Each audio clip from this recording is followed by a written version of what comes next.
Bonjour à tous. Je souhaite donc la bienvenue à tous les jeunes venus des 13 régions qui sont dans la salle et ceux qui n'ont pas pu avoir accès à la salle. À tous les jeunes venus d'Afrique pour accompagner la jeunesse burkinabé, soyez les bienvenus au pays des hommes intègres. J'irai rendre un hommage vibrant à nos vaillantes forces de défense et de sécurité et nos vaillants VDP qui se battent jour et nuit pour que le Burkina Faso soit et tienne debout. Je souhaite que nous prenions une minute pour prier pour ceux qui sont sur le terrain et aussi pour le repos des âmes de ceux qui sont tombés pour notre patrie.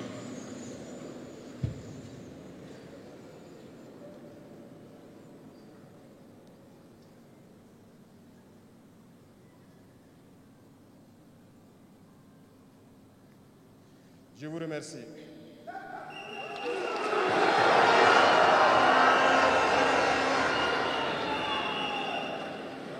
Rendons grâce à Dieu qui a permis que nous nous retrouvions ici aujourd'hui à l'occasion donc de la célébration de la Journée internationale de la jeunesse en bonne santé.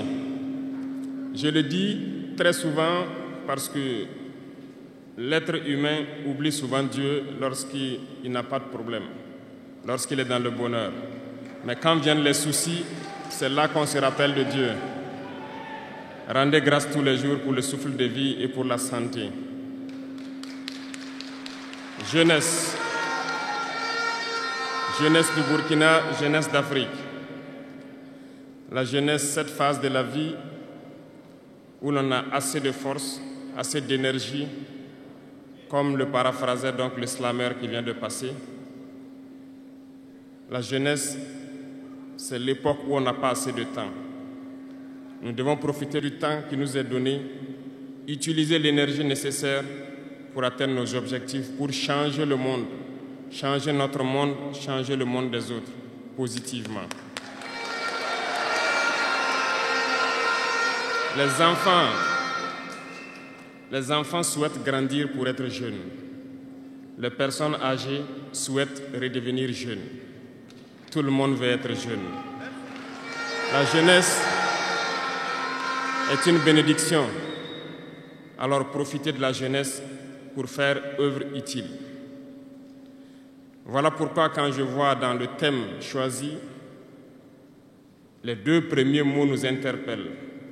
Intégration, sécurité. L'Afrique fait face à de nombreux défis. Et on doit se poser des questions. La jeunesse est-elle un atout ou un handicap pour le développement des nations? La réponse est simple et sans équivoque. Et vous la savez. Les pays développés ont pour la plupart une population vieillissante. Et actuellement, beaucoup de pays ont lancé des programmes pour rajeunir leur population. L'Afrique a cette chance d'avoir une population très jeune. Mais pourquoi l'Afrique n'est-elle pas développée? Nous devrions donc nous pencher sur la question de comprendre pourquoi l'Afrique a une population jeune et qu'elle n'est pas développée. Et que les pays qui se disent développés cherchent donc à rajeunir leur population. Il faut que nous arrivions donc à transformer notre jeunesse en un véritable atout et un moteur de développement pour notre continent. Et pour ce faire, nous avons besoin d'intégration, nous avons besoin de sécurité, de développement, nous avons besoin de nous unir. Certes, vous entendrez parler de l'Union africaine. Oui, elle existe. Mais quel est l'effet de l'Union africaine en réalité?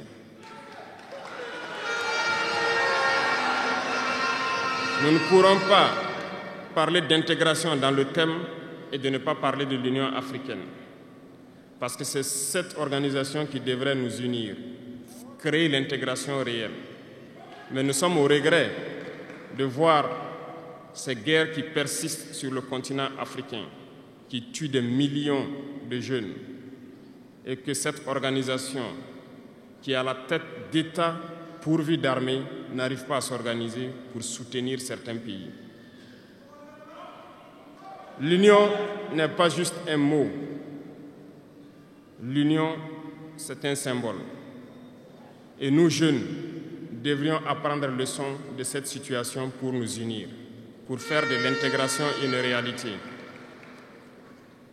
J'ai été désagréablement surpris lorsque l'Éthiopie, qui abrite donc le siège de l'Union africaine, vivait un conflit. Et quand j'ai vu le Premier ministre se mettre en treillis et annoncer fermer l'université à Addis Abeba pour faire face à la menace, je n'ai pas vu l'action de l'Union africaine pour protéger ses sièges. Les États occidentaux, pour la plupart, voyaient Addis Abeba tomber, ont plié bagages et partir. L'Éthiopie s'est battue, a trouvé une solution interne et vit plus ou moins en paix aujourd'hui.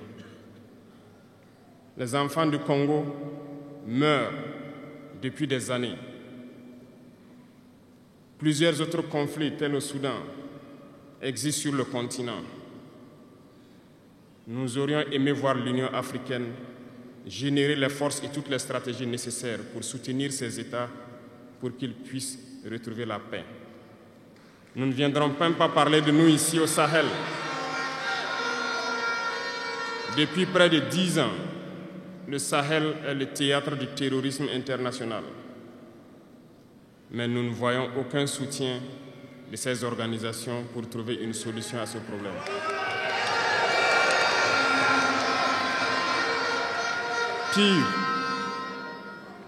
Pire, il y a quelques jours de cela, un pays étranger à l'Afrique a annoncé ouvertement avoir soutenu et participé à une attaque lâche, terroriste et barbare contre des forces de notre confédération à Tinzaouaten.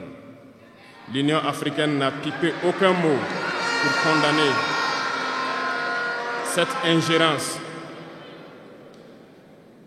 L'Union africaine n'a pipé aucun mot pour condamner cette ingérence d'un État extérieur à l'Afrique dans les affaires internes de nos États. Et ce coup de gueule, je souhaiterais qu'ils l'entendent et qu'ils sortent donc de leur silence et poser des actes pour que la jeunesse puisse croire en l'Union africaine.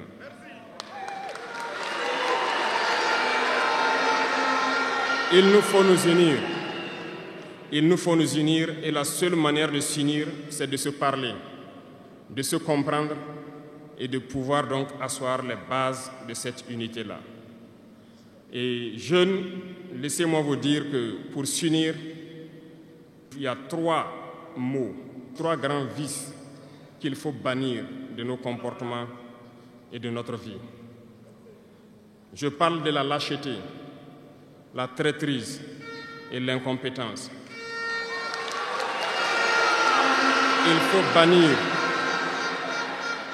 Il faut bannir ces 3 mots de notre mode de vie. Et je m'en vais vous expliquer pourquoi. La lâcheté recouvre beaucoup de vices. Un lâche a toujours peur. Et lorsqu'on a peur, on devient un esclave. On se plie, on lèche les bottes.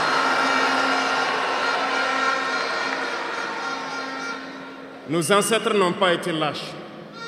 Et si nous sommes lâches, nos enfants vont nous poser des questions.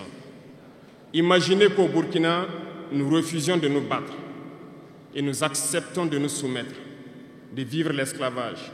Demain, nos enfants grandiront. Ils se poseront des questions. Nos parents ont-ils été des lâches pour nous laisser dans l'esclavage? Que nous soyons vivants ou morts, nous allons le ressentir. Le lâche a peur. Et les impérialistes ont compris, ils essaient de faire peur aux leaders pour que vous soyez des lâches. Parce que quand vous êtes un lâche, tous les autres vices peuvent naître.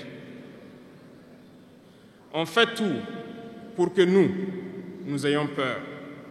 Ils viennent dans nos palais, ils nous menacent directement ou des menaces voilées.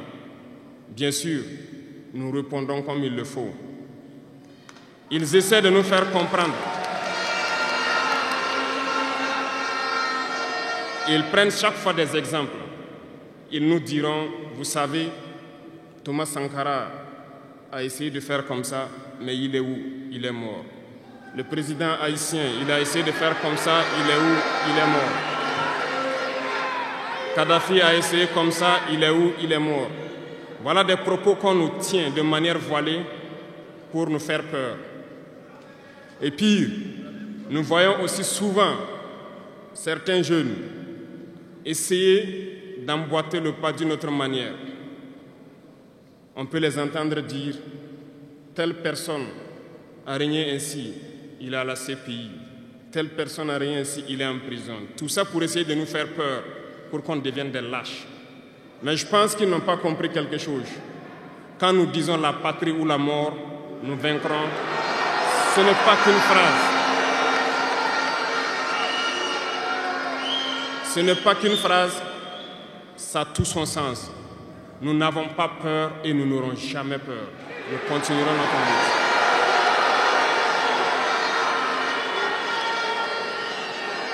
Ils ont fait peur sûrement à beaucoup de chefs d'État africains. Vous voyez, souvent quand on s'exprime ou lorsqu'on a l'occasion d'être dans certaines situations à l'extérieur, nous tenons souvent des propos pour interpeller les chefs d'État africains pour qu'on se réveille, prendre soin de notre jeunesse pour pouvoir amorcer notre développement réel. Nous sommes souvent mal compris. Certains ont riposté publiquement à nos propos parce qu'ils se sentent indexés.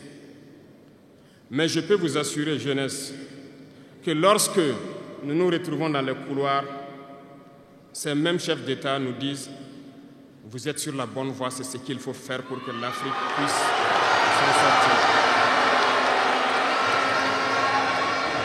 Alors,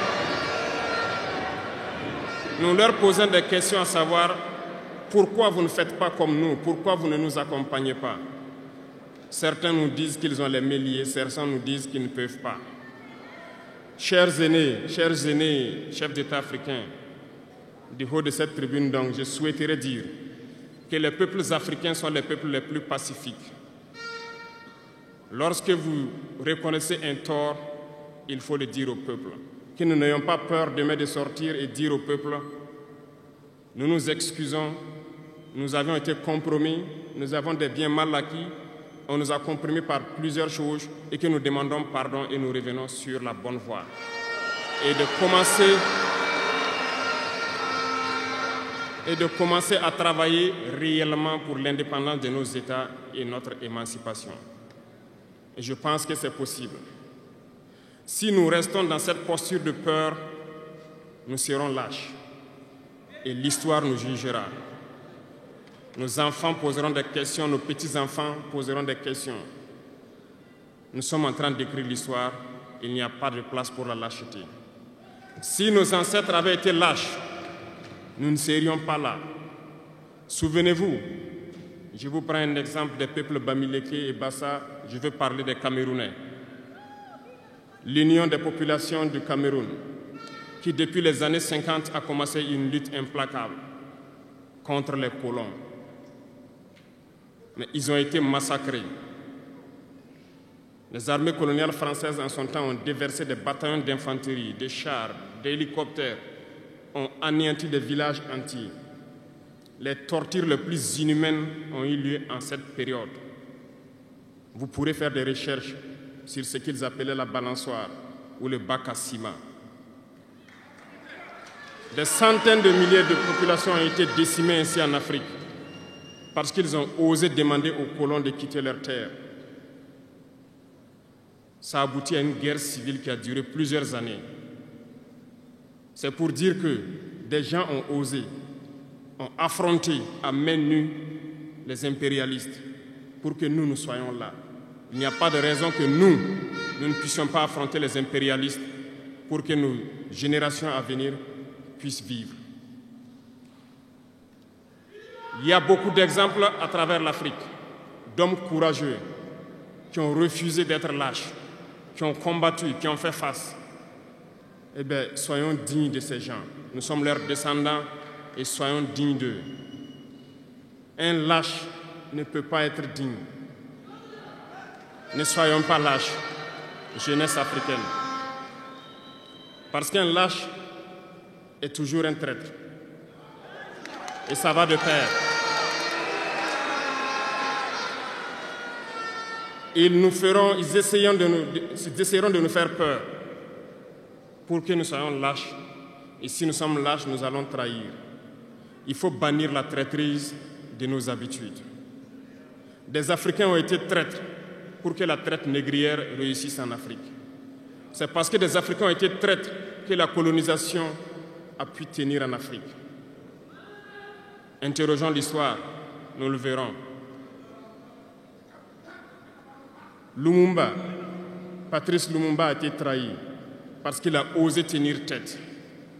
Et ces mêmes télévisions belges sont venues au Congo pour quelques billets tendus à des individus au Congo pour une interview pour contenter leur population. Et vous avez pu suivre ça. Lumumba nous dérangeait. Il est mort, on est content. C'est de la traîtrise. Beaucoup d'autres héros sont tombés pour que nous soyons là aujourd'hui. Et c'est une technique de l'impérialisme, de faire peur aux autres en menant des actions pour réellement créer la terreur. Ça n'a pas commencé aujourd'hui. Je vous prendrai l'exemple d'un guerrier qui s'est battu, Victor Biakaboda. Lisez, vous comprendrez. Il est issu d'une famille de chefs, pas de la chefferie donnée par le colon. Il était un enfant digne. Il a fait ses études au Sénégal, je crois. Il est venu médecin en Guinée et lorsque le RDA a été créé, il a rejoint la Côte d'Ivoire pour mener le combat contre les impérialistes, contre les envahisseurs, contre le colon. Il a essayé d'organiser la société ivoirienne. Partout, les gens ont commencé à porter la voix. Il y avait en son temps un général Péchou qui a fait massacrer les populations ivoiriennes pour que jamais cet esprit de liberté ne puisse germer. Il a continué son combat aux côtés de Félix Houphouët-Boigny. Ils ont lutté, mais le plus virulent était Victor Biakaboda. Il représentait une menace pour les impérialistes. Qu'ont-ils fait? En plus de massacrer les populations qui manifestaient, un soir, ils l'ont tué de manière atroce à côté de Boisflé. Quelques heures après, lorsque les populations de Dimbokro ont entendu l'assassinat, ils ont marché, ils ont manifesté, ils ont été massacrés par l'armée coloniale. L'histoire est têtue, les faits sont là. Après sa mort, qui a fait peur à Félix Houphouët-Boigny, ils l'ont appelé et ils l'ont dit: si vous continuez la lutte, vous connaîtrez le même sort. Il a eu peur et il s'est rallié à l'impérialisme. Il a été nommé ministre en France et plus tard il est venu prendre les rênes de la Côte d'Ivoire.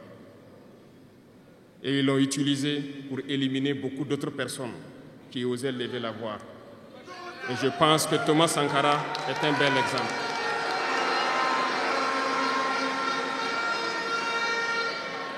Si vous avez peur, vous serez lâche et vous serez traître. N'ayez jamais peur. La lutte doit continuer.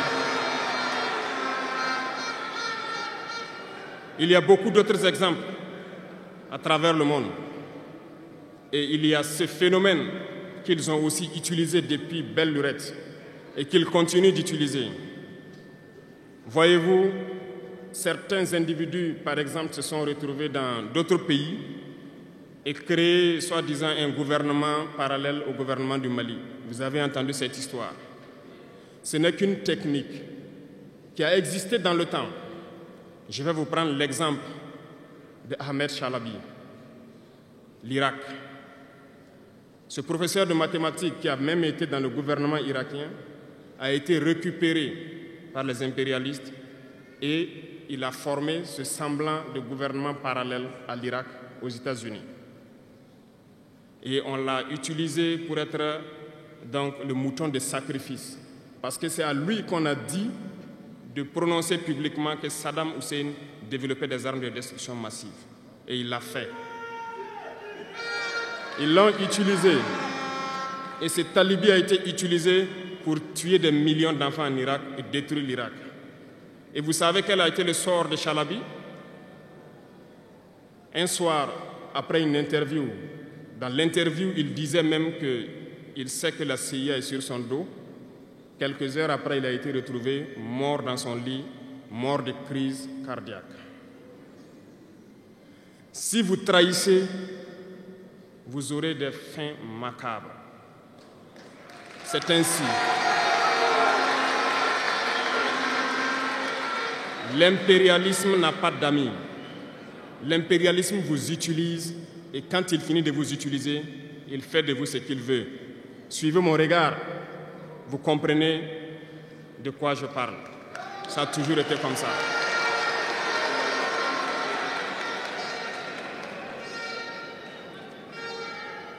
Le troisième vice que je vous invite à vous départir, c'est l'incompétence. Ah, je reviens encore au mot du slammer qui a marché sur ma langue. L'incompétence, vous comprendrez de quoi il s'agit. L'incompétence est un phénomène très dangereux qu'ils ont utilisé pour détruire la société africaine. Dans nos administrations, il y a beaucoup d'incompétence. Reconnaissons-le. Les incompétents ont beaucoup de place à côté de l'impérialisme. Parce que les incompétents peuvent plomber le développement d'un pays. Les incompétents peuvent vous amener à douter de vous. Les incompétents aiment la facilité. Les incompétents aiment tout pour eux seuls. Les incompétents n'aiment pas ceux qui sont compétents. Ils n'aiment pas ceux qui innovent, ceux qui cherchent. Les incompétents sont dangereux. Lorsque vous êtes éclairé, l'incompétent ne vous aime pas. Lorsque vous voulez innover, l'incompétent ne vous aime pas. L'incompétent sait reconnaître celui qui est compétent et il va le combattre jusqu'à son dernier souffle parce qu'il a peur de celui qui est compétent. Cherchez la connaissance. Cherchez la connaissance et travaillez. Travaillez dur pour être compétent. Bannissez l'incompétence. Parce que, à travers les distractions qu'on veut nous faire adopter, on devient incompétent. Je vous prends un exemple.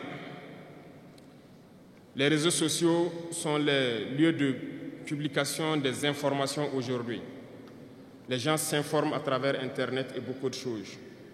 Un jeune qui publie sur les réseaux sociaux un article sur sa ferme ou un projet agricole ou un projet scientifique, je suis jeune, je connais les termes. Il n'aura pas peut-être 1000 vues.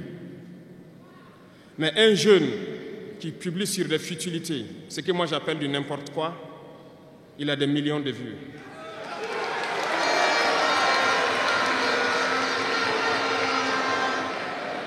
Justement, comme disait le jeune slammer, on veut vous faire perdre du temps dans les futilités. Prenez conscience, intéressons-nous au travail et cherchons la connaissance, cherchons la compétence. Se distraire, c'est bien, mais on doit travailler d'abord, avant de se distraire. Cherchez la connaissance, sinon vous perdrez du temps à ne rien faire. Et la jeunesse, c'est l'époque, c'est la période où il faut exploiter son temps à bon escient. Les impérialistes le savent. Voilà pourquoi ils vont multiplier tout ce qui est événement de distraction. Ils vont multiplier tout ce qui est événement qui peut vous détourner du travail pour que vous soyez des incompétents. Et en ce moment, quand vous êtes endormis, on choisit les incompétents pour diriger tout ce qui est structure importante. Et vous n'avez le choix que de vous plier. Ne soyons pas incompétents, cherchons la connaissance. Les incompétents se cachent souvent derrière des mots. Ils emploient les termes de démocratie, de liberté, sans se rendre compte de quoi il s'agit. Camarades, la démocratie est un état d'esprit, autant que la jeunesse est un état d'esprit. C'est soi-disant démocrate, mais regardez le monde. Comment est-ce qu'on peut vouloir imposer la démocratie en tuant des millions de personnes? C'est de la dictature, ça, ce n'est pas de la démocratie. Ça ne s'impose pas. Ceux-là qui se disent démocrates, mais regardez, nous avons vu des scènes où on a empêché des gens de rentrer dans des assemblées. On a vu des scènes où des forces ont débarqué dans des assemblées pour obliger les députés à prendre des textes. On a vu des scènes plus terribles que ça, où les gens tuent leurs manifestants. Mais eux, ils s'appellent démocrates et nous, on nous appelle donc des putschistes.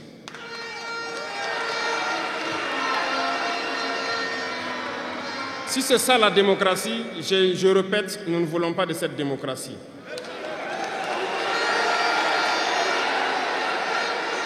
Et quand vous voyez souvent les incompétents, ils ne cherchent pas à savoir quelle est la signification du mot démocratie en réalité. Ils s'accrochent juste à la définition qui lui a donné l'impérialisme et il se met à parler de démocratie sans réellement connaître le fondement. Ça, c'est de l'incompétence. Il faut chercher à connaître, avoir la connaissance, regarder le monde pour redéfinir la démocratie telle que nous le voulons en Afrique.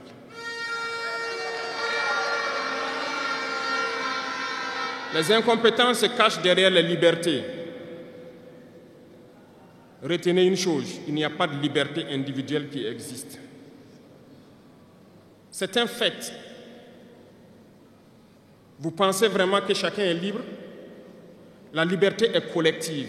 Tant que nous vivons dans une société avec des règles, la liberté est collective. Parce que si vous ne respectez pas les règles, vous ne pouvez pas vivre dans la société. Si vous êtes libre de parler comme vous voulez, l'autre aussi est libre de vous répondre comme il veut. Ça sera du désordre. Si vous êtes libre de rouler dans la rue et de passer le feu au rouge comme vous voulez, l'autre est libre de passer aussi et de vous cogner. Vous comprenez que si la liberté individuelle prend le dessus, nous sommes dans une société de désordre. Voilà pourquoi il y a des règles dans la société. Et les règles, tout le monde doit les respecter. Et là, on parle de liberté collective. Donc, certains se donnent le droit de parler de leur liberté individuelle à eux, mais ne tenant pas compte des autres. Je pense que ça fait partie aussi de l'incompétence, parce qu'ils ne cherchent pas à comprendre, ils s'arrogent les droits que peut-être les États les ont donnés pour sévir, pour faire tout pour eux, en négligeant les libertés des autres. Non, la liberté est collective. Avant de poser un acte, on pense à la liberté d'autrui. Et nous ne devons pas transcender la liberté des autres. Donc ça fait qu'on doit avoir de la réserve. Et une fois qu'on a de la réserve, la liberté individuelle n'existe pas. La liberté est collective. Et nous devons avoir cette culture de liberté collective. Cherchons donc la connaissance, lisons, interrogeons l'histoire. Ne lisez pas l'histoire qu'eux, ils ont écrite en leur faveur. Cherchez la connaissance à travers plusieurs sources et vous comprendrez dans l'histoire qui s'est battu pour l'Afrique, comment nous devons nous battre pour continuer cette lutte de nos dévanciers. Et je ne terminerai pas mes propos sans faire un coup de gueule encore au volet de la communication. Parce que, comme je le dis, c'est l'arme fatale de l'impérialisme. Et vous, jeunes, vous devez tout faire pour savoir distinguer le vrai du faux.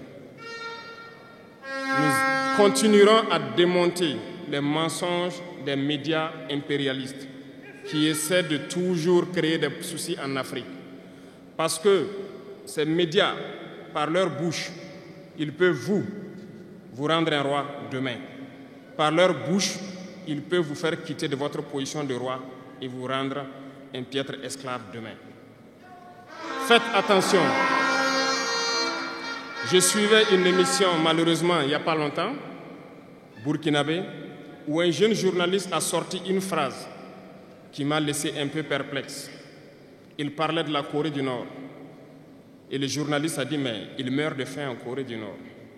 A-t-il pris le soin d'aller en Corée du Nord enquêter pour voir vraiment s'il meurt de faim? L'idée que les médias impérialistes ont vendu de la Corée du Nord est plus développée que beaucoup de pays européens. Et parce que ces médias nous disent la Corée du Nord c'est la dictature, les gens meurent de faim, ils sont pauvres, ils n'ont rien, on prend ça ainsi. Mais la Corée du Nord est une puissance nucléaire, comment est-ce qu'ils ont fait?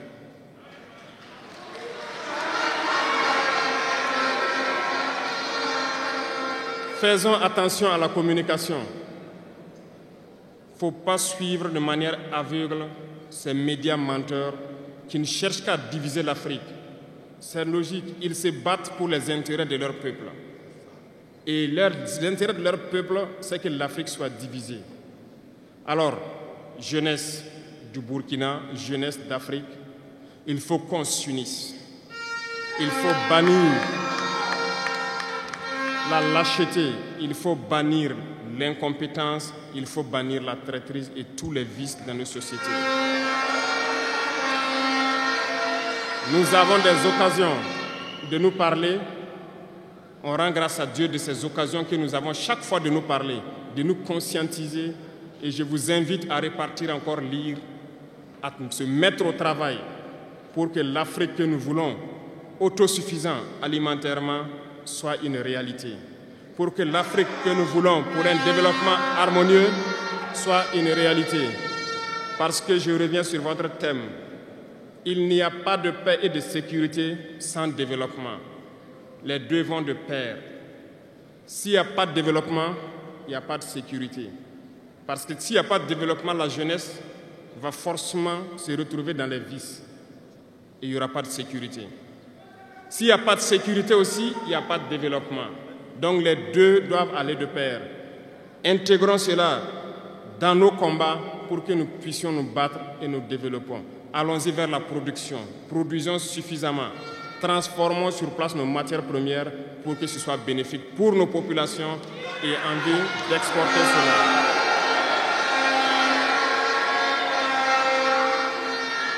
Je vous souhaite de très bonnes journées de réflexion sur le thème choisi, également sur le rôle essentiel de la jeunesse dans ce combat. Bonne chance à tous. Que Dieu fasse en sorte que tous ceux qui ont fait le déplacement retournent en bonne santé chez eux et que nous puissions nous retrouver quand nous le souhaitons par la grâce de Dieu. La patrie ou la mort.